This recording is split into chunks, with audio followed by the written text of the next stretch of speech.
नमस्कार, कार्यक्रम कृषि दर्शन में मैं किश्वर जबी आप सभी का स्वागत करती हूं, जहां हम बातें करते हैं खेतीबाड़ी की, खेतीबाड़ी से जुड़े नए बदलावों की और वैज्ञानिकों द्वारा किए जा रहे आविष्कारों की। तो आइए कार्यक्रम की शुरुआत करते हैं कृषि समाचार से और देखते हैं कृषि की नीति, सूचनाएं, मंडी भाव और मौसम का हाल।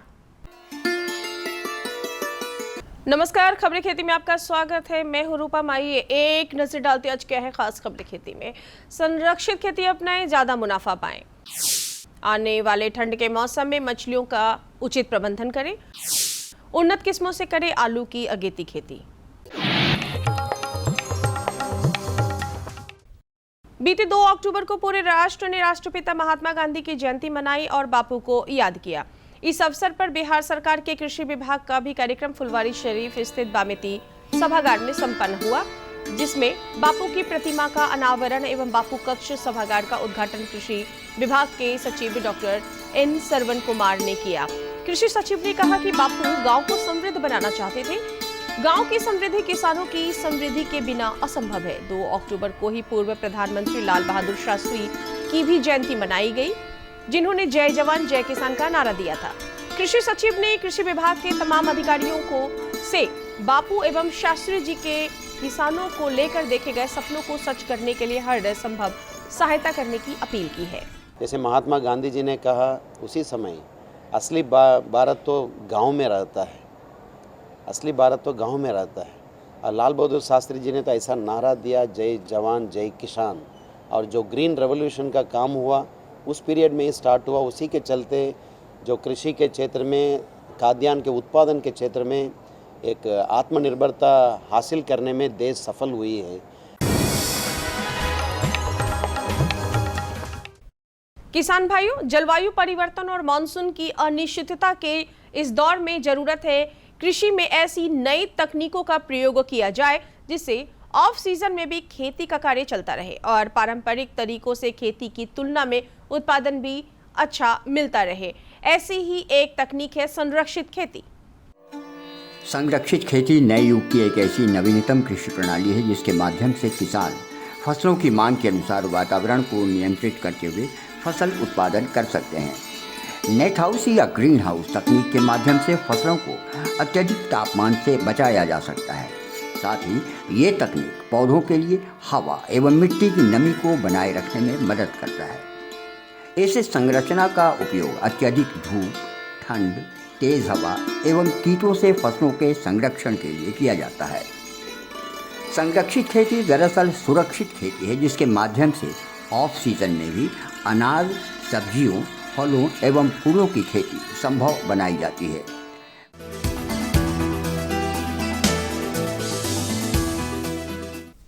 खेती की खबरों में आज आपकी मुलाकात पानी फल सिंघारा की खेती करने वाले पटना जिले के चैनपुर गांव के किसान नागेंद्र प्रसाद से। पानी फल से कई तरह के व्यंजन बनाए जाते हैं जो काफी पौष्टिक भी होते हैं। ऐसे में किसान भाई, आप भी अगर पानी फल सिंघारा की खेती करते हैं तो लागत का 2 गुना मुनाफा आप अधिक ले सकते हैं, ऐसा कहना है नागेंद्र का। चैनपुर में सिंघारा किए हुए हैं करीब 8 बीघा में। इसमें लागत का करीब 2.5 से 3 लाख रुपया गिरता है और इसमें करीब 2.5 से 3 लाख गिरेगा तो करीब 5-6 लाख का अटरी फसल हो सकता है।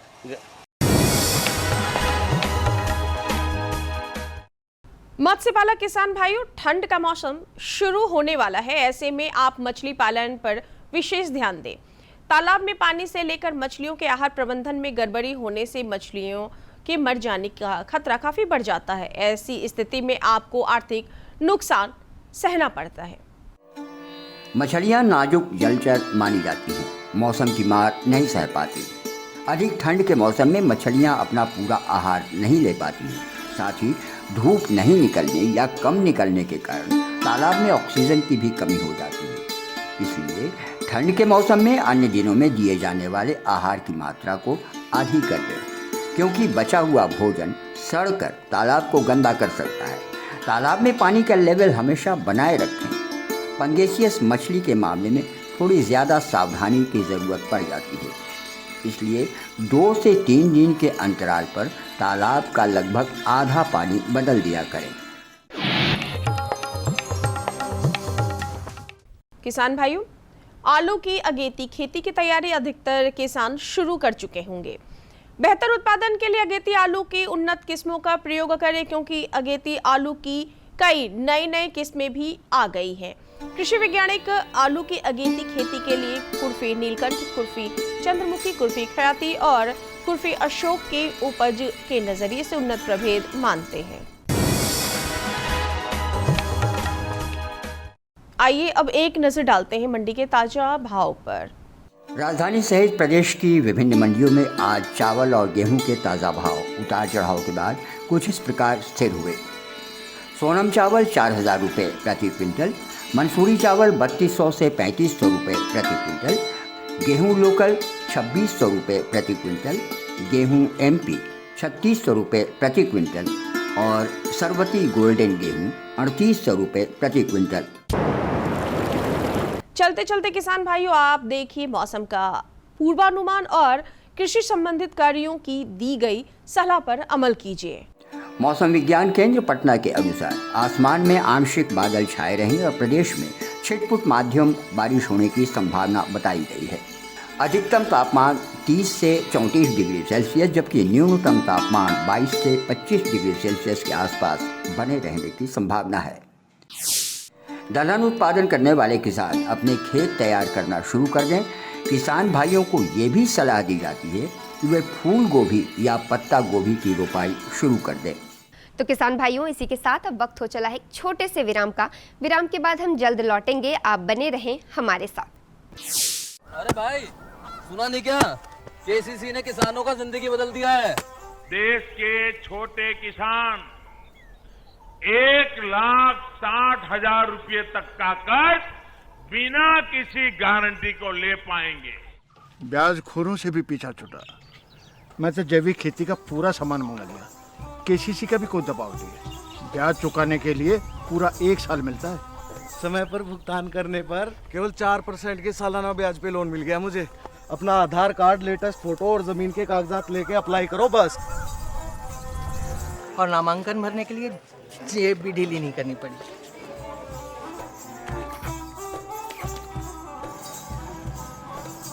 चाचा, उधार चुकाने के 24 घंटे के बाद उतने ही पैसे वापस निकाल सकते हैं। केसीसी ने किसानों की जिंदगी वाकई बदल दी है। तो आप भी किसान क्रेडिट कार्ड अपनाएं और सहजता से ऋण पाएं।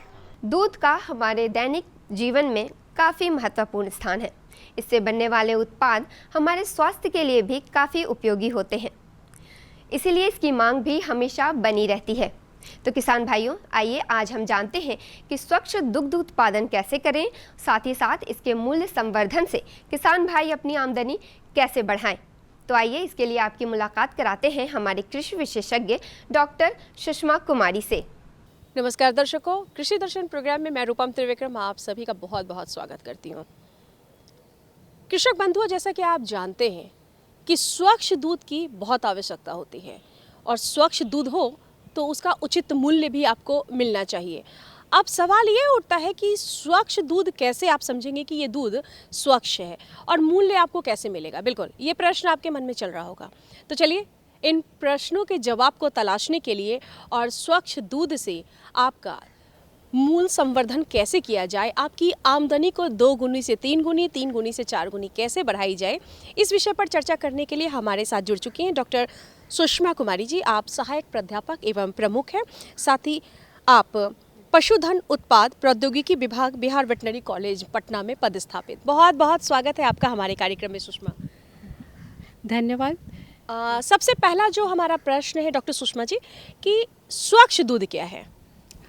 स्वच्छ दूध का अर्थ हो गया कि वो कीटाणु रहित हो, उसमें कम से कम कीटाणु रहें और उसमें जो आँख से दिखने वाले छोटे छोटे पदार्थ जैसे दूध दूहते समय पड़ जाते हैं, पशुओं के बाल, जो ग्वाले हैं उनके बाल सिर के, और छोटे छोटे धूलकण के कण या गोबर के कण जो पशुओं के शरीर में लिपटे होते हैं, उससे दूध जो है अक्सर दूहने के समय संक्रमित हो जाता है, जिसको हम अस्वच्छ मानते हैं। तो इसलिए हमें स्वच्छ दूध उत्पादन पे ध्यान देना चाहिए कि दूध दूहते समय हम ज़्यादा से ज़्यादा ध्यान रखें स्वच्छता का, ताकि हमारा दूध स्वच्छ हो और उसमें कीटाणु कम हो और जो बाहरी गंदगी है वो कम हो। इसलिए हमें हमेशा दूध दूहने के बाद छानना चाहिए और हमेशा दूध दूहने के पहले कुछ बातों का ध्यान रखना चाहिए। कौन-कौन सी बातें?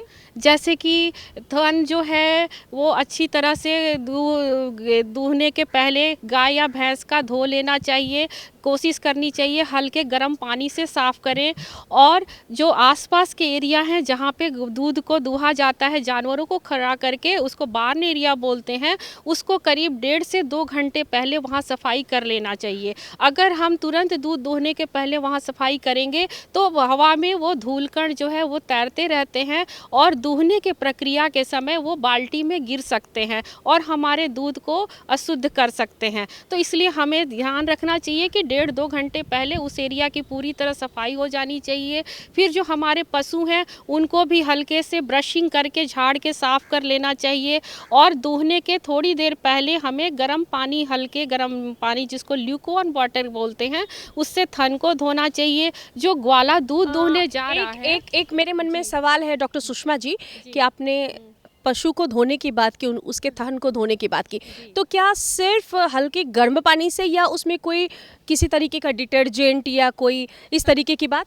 नहीं, ऐसी कोई डिटर्जेंट की आवश्यकता नहीं होती है। हल्का गर्म पानी सफिशिएंट होता है और उससे आप धोएंगे तो वो साफ हो जाएगा, क्योंकि कुछ डिटर्जेंट वगैरह अगर हम यूज़ करेंगे तो फिर वो धुलने के बाद भी उसके अवशेष रह जाएंगे, जिसको कि दूध में मिलके उसको फिर से संक्रमित करने की संभावना रहेगी। और उसका जैसे कि क्लोरीनेटेड वाटर वगैरह अगर यूज़ करते हैं या कोई दूसरी डिटर्जेंट यूज़ करते हैं तो वो दूध के साथ मिक्सअप हो जाएगा और फिर से दूध में उसकी लेवल बढ़ जाएगी, जो कि जो भी कंज्यूमर है उनको हानि पहुंचा सकती है। इसलिए बेटर है कि साफ़ वाटर से आप धोएं और जो दूध दोहने वाले ग्वाले हैं वो भी अपना हाथ गर्म पानी से धो लें और हल्का साबुन, हाँ, ग्लव्स लगा लें। ग्लव्स से थोड़ी धोने में सुविधा हो सकती है, लेकिन अगर अपने हाथों को अच्छी तरह से स्वच्छ करके धोते हैं, साबुन पानी से धो लेते हैं, तो वो अच्छी तरह से साफ़ हो जाती है। उसके बाद ही दूहने का काम शुरू करना चाहिए। और जो बाल्टी वगैरह यूज करते हैं दूध दूहने के लिए, उसे भी अच्छी तरह से धो लेना चाहिए। कोशिश करनी चाहिए कि स्टेनलेस स्टील की हो, जंग रहित बर्तन यूज़ करना चाहिए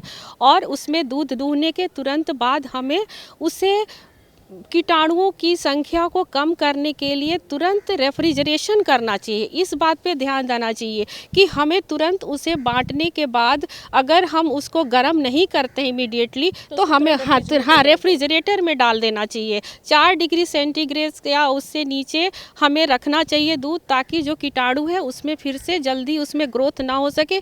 क्योंकि जब भी दूध का लेट डाउन होता है, एनिमल के बॉडी से बाहर आता है, तो बहुत टेम्परेचर वेरिएशन होता है, जिसके कारण बहुत जल्दी कीटाणुओं के ग्रोथ करने की संभावना बढ़ जाती है दूध में। तो ये तो जानकारी आपने दी कि हमारी स्वच्छ दूध क्या है और क्यों आवश्यक है, और स्वच्छ दूध से बीमारियों का खतरा भी नहीं रहता है, ना पशुओं को और ना हम लोगों को। अब सवाल ये उठता है कि जो हमारे पशुपालक किसान भाई और बंधु हैं, बहनें हैं, वो लगातार अपनी आय को बढ़ाना चाहते हैं, निश्चित ही तौर पर, है ना। जहाँ महंगाई बढ़ रही है वहाँ उनकी भी आय बढ़नी बहुत आवश्यक है। तो ऐसे में जो हमारे स्वच्छ दूध है उससे, उसके उत्पादन से क्या किया जा सकता है कि मूल संवर्धन काफ़ी बढ़े? हमारे बिहार में जो दूध उत्पादन होता है खास करके अनऑर्गेनाइज सेक्टर में होता है, जो कि दूध बेचा जाता है वो पास्चराइज्ड नहीं होता है, इसलिए हमें स्वच्छता पे खास ध्यान देनी होती है। और डेयरी प्लांट से जो दूध आते हैं वो पास्चराइज्ड होके आते हैं, तो उसमें कीटाणुओं की संख्या कम होती है। तो इस तरह हमने बात की स्वच्छता पर कि अनऑर्गेनाइज सेक्टर में रहते हुए भी अगर हम स्वच्छ दूध उत्पादन करेंगे, थोड़ी सी स्वच्छता पे ध्यान देंगे, तो शुद्ध दूध का उत्पादन काफ़ी हद तक कर सकते सकते हैं। और कंज्यूमर भी जो दूध से जूनोटिक डिजीजेस फैलती हैं उससे काफ़ी हद तक अपनी बचाव कर सकते हैं।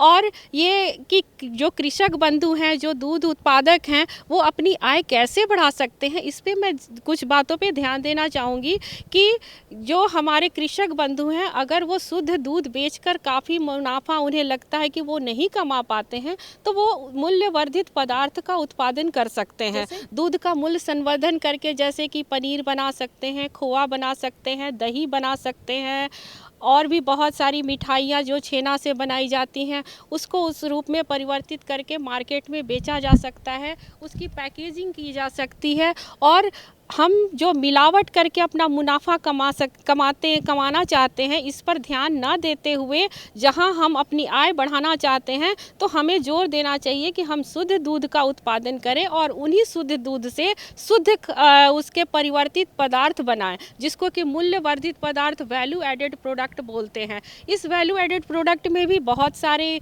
आजकल नए नए प्रोडक्ट बाज़ार में आ चुके हैं, जैसे कि दही है तो मिष्टी दही आ गया है, फ्लेवर्ड दही आ गया है, लस्सी है, श्रीखंड है, इसको भी डिफरेंट फ्लेवर, पनीर है। और हमारे यूनिवर्सिटी में अभी हम लोग अपने डिपार्टमेंट में एक प्रोजेक्ट ले आए हैं जिसमें कि हम लोग फ्लेवर्ड पनीर बनाने जा रहे हैं। इसकी टेक्नोलॉजी बहुत ही जल्दी मार्केट में हम लोग चाहते हैं कि आ जाए, ताकि फ्लेवर्ड पनीर बिके बाज़ार में। तो बिल्कुल डॉक्टर सुषमा कुमारी जी ने बहुत अच्छी जानकारी दी कि आम के आम, गुठलियों के भी दाम। निश्चित तौर पर हमारे जो पशुपालक बंधु हैं, आज जो जानकारी डॉक्टर सुषमा जी आपको उपलब्ध कराई हैं उसका लाभ उठाएंगे तो निश्चित ही तौर पर आपकी आय सिर्फ दोगुनी नहीं होगी बल्कि बढ़ती ही चली जाएगी। पशुधन सबसे बड़ा धन होता है। तो हमारे पूरी टीम को दीजिए इजाज़त।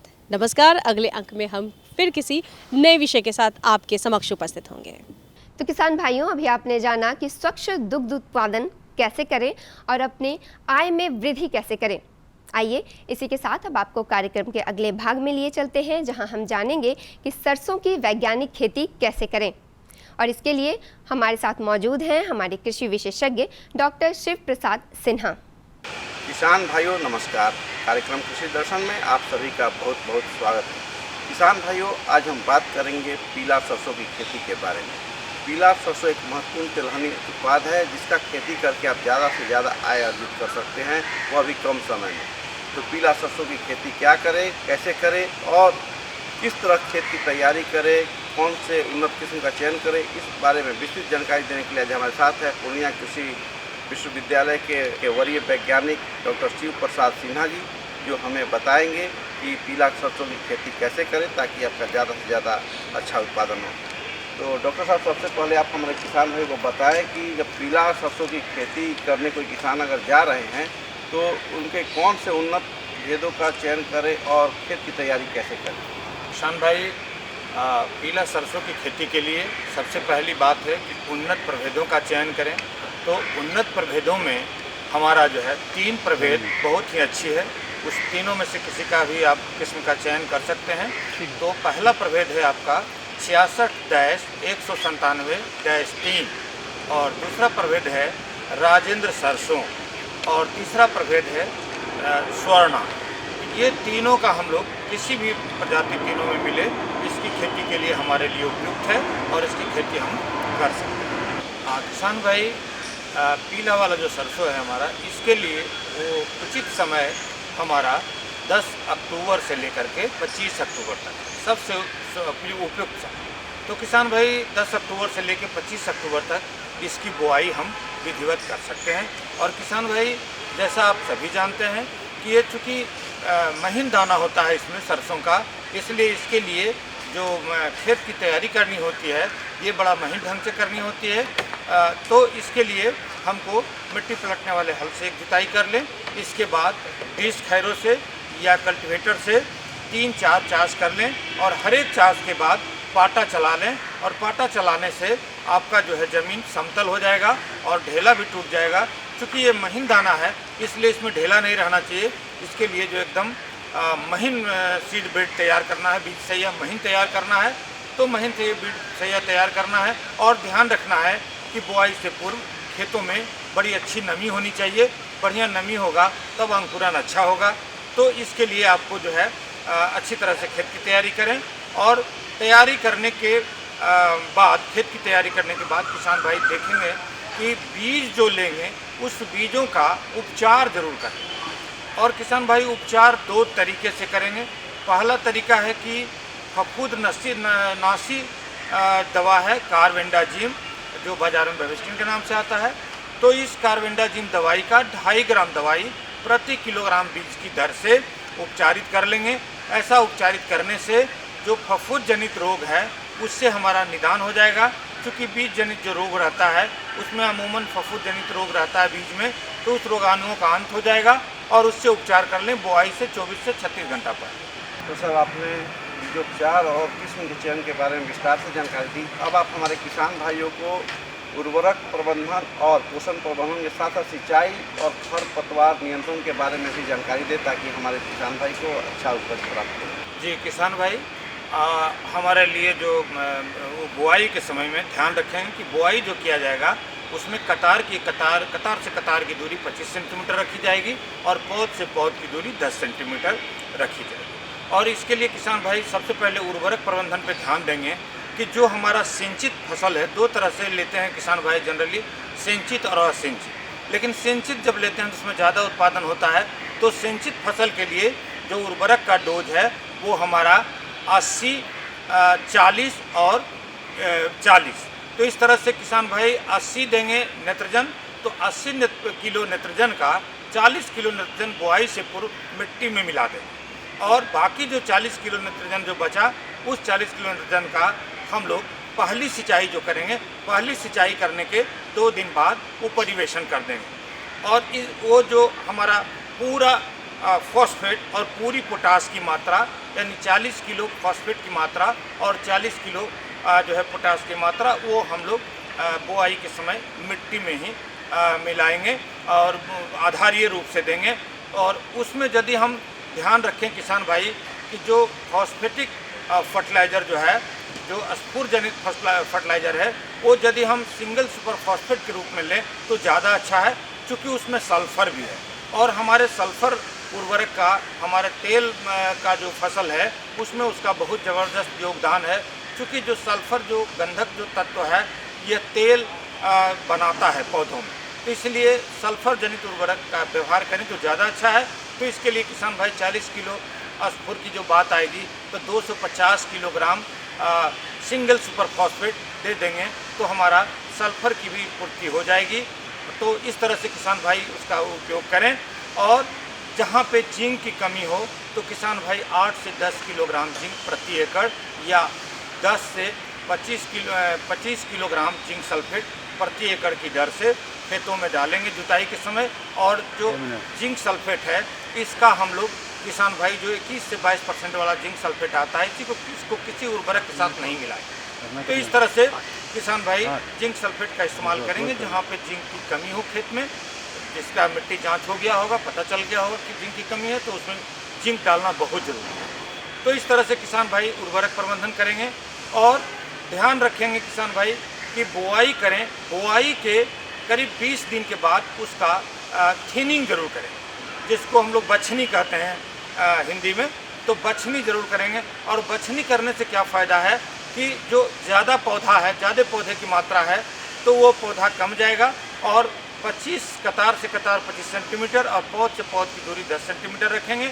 और बछनी में ध्यान रखेंगे किसान भाई कि जो कमज़ोर पौधा हो, रोगग्रस्त पौधा हो, उसको हटा देंगे और जो बोल्ड पौधा होगा उसको रखेंगे। और इस तरह से निकाई गुड़ाई 2 बार करते हैं हम लोग। एक पहली जो है 30 से 35 दिनों के बाद करते हैं और फिर 40 से 45 दिनों के बाद 50 दिनों तक, अमूमन 60 दिनों तक यदि खरपतवार पर नियंत्रित रखेंगे तो हमारा फसल अच्छा होगा। तो इस तरह से खरपतवार पर नियंत्रण करेंगे। और यदि बहुत ज़्यादा खरपतवार का प्रकोप है आपके खेतों में, तो आप बुआई से 1 दिन बाद, यानी आज बुआई किए, कल सुबह जाके पेंडिमिथिलीन नामक दवाई का आप जो है 3 लीटर दवाई प्रति हेक्टेयर की दर से 700-800 लीटर पानी में घोल के और उसका पर्णीय छिड़काव, उसका छिड़काव कर दें मिट्टी पे उगने के पहले, उगाव होने के पहले। तब देखा जाता है कि सरसों के खेत में कई बार कीट और बीमारी के प्रकोप से फसल बर्बाद होने की स्थिति में आ जाती है, तो इससे बचाने के हमारे किसान भाई क्या करें? जी किसान भाई, जो फसल हमारा लगता है उसमें एक अल्टरनेरिया झुलसा लगता है। यदि उसका बीज उपचार आप कर लेते हैं तो अल्टरनेरिया झुलसा लगने की संभावना कम हो जाएगी। और कहीं अल्टरनेरिया झुलसा लग गया खरीफ फसल में तो आप क्या करेंगे, डाइथेन M45 जिसको आप लोग सभी जानते हैं, मैंकोजेब का 2 ग्राम दवाई प्रति लीटर पानी में घोल के उसका पर्णीय छिड़काव कर देंगे, जिससे हमारा अल्टरनेरिया ब्लाइट का अल्टरनेरिया झुलसा रोग का निपटारा हो जाएगा। और एक कभी कभी लाही का भी प्रकोप होता है, तो लाही के लिए किसान भाई हम जो है प्रोफेनोफॉस नामक दवाई 1.5 ml, 1.25 ml से 1.5 ml प्रति लीटर पानी में घोल के और उसका पर्णीय छिड़काव कर देंगे, तो इससे हमारा जो है लाही का भी निपटारा हो जाएगा और हमारा फसल अच्छा रहेगा। इस तरह से किसान भाई यदि वैज्ञानिक खेती करते हैं और वैज्ञानिक विधियों को अपनाते हैं तो निश्चित रूप से उनको ज़्यादा से ज़्यादा मुनाफा होगा और किसान भाई खुशहाल। तो किसान भाइयों, देखा आपने डॉक्टर साहब ने कितनी अच्छी जानकारी दी पीला सरसों की खेती के बारे में। उम्मीद है आप इनके सुझावों से लाभ उठाएंगे। डॉक्टर साहब, आपने हमारे किसान भाइयों को इतनी अच्छी जानकारी दी, इसके लिए आपका बहुत बहुत धन्यवाद। तो किसान भाइयों, अभी आपने जाना कि सरसों की वैज्ञानिक खेती कैसे करें। जैसा कि आप जानते हैं, सरसों की खेती के लिए अभी का समय भी काफ़ी उत्तम है।